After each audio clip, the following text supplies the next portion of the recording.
အားလုံးပဲမင်္ဂလာပါဒီနေ့ကျွန်တော်ရဲ့ပိတ်ရက်လေးမှာတော့ကျွန်တော်ငါးစီပြန်ဟင်းလေးချက်စားမှာပဲဖြစ်ပါတယ်ခင်ဗျာ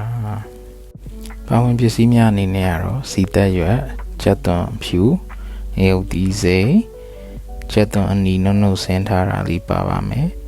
ခရမ်းညင်သီးကလေးလိုနဲ့အနီတော်လေးလှီထားပေးပါမယ်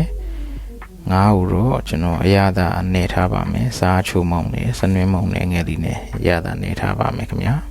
ကဲစားချက်ပါမယ်။အိုးထဲကိုစီနှဲငယ်လေးထည့်ပေးပါ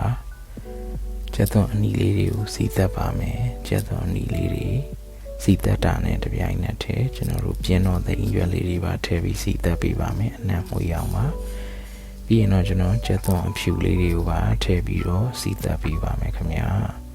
။ချက်သွန်လေးတွေကိုစီသက်ပြီးတဲ့နောက်မှာတော့ကျွန်တော်စနွေးမုံလေးအနေငယ်ထည့်ပါမယ်စနွေးမုံလေးထည့်ပြီးတဲ့နောက်မှာတော့ကျွန်တော်ငရုတ်သီးအစိမ်းမုံလေးပါအနေငယ်ထည့်ပါမယ်ခင်ဗျာဒီနေရာမှာကျွန်တော်အတိုင်းတာလေးမဖော်ပြတာတော့ကျွန်တော်တကူကြီးတကာရကြိုက်တယ်လို့လေးချက်ထားလို့ပါပြီးတဲ့နောက်မှာတော့ကျွန်တော်တို့ငရုတ်သီးစိမ်းလေးတွေကိုနှမ်းအတွက်ထည့်ပါမယ်ပြီးရင်တော့ကျွန်တော်တို့ခရမ်းညင်သီးလေးတွေပါတခါတည်းထည့်ပြီးပါခရမ်းညင်သီးလေးတွေထည့်ပေးပြီးရင်အနေငယ်လေးမှုေးပေးပါမီးအေးအေးလေးပဲထားပါခင်ဗျာပြီးရင်တော့ကျွန်တော်တို့ခရမ်းညင်သီးလေးတွေနဲ့ဒီချက်သွန်အနှစ်ကလေးတွေနဲ့လုံးပြီးမှုပြီးတဲ့နောက်မှာတော့ကျွန်တော်တို့အနံ့လေးပါထပ်မှုရအောင်ငမြားကြီးလေးအနေငယ်သုံးပါမယ်ငမြားကြီးကိုတော့ကြိုက်တဲ့ငမြားကြီးသုံးလို့ရပါတယ်ကျွန်တော်ကတော့ဒီမာလာဘုံဆိုတဲ့ငမြားကြီးလေးအဆင်ပြေလို့ဒါလေးသုံးပါတယ်ပြီးတော့ကျွန်တော်ချိုမုံလေးစားလေးအနေငယ်ထည့်ပေးပါမယ်ပြီးတဲ့အခါမှာတော့ကျွန်တော်ခရမ်းညင်သီးလေးတွေနဲ့အနှစ်ကလေးဖြစ်သွားအောင်ရေလေးအနေငယ်ထည့်ပြီးတော့မှခဏလေးတည်ထားပေးပါမယ်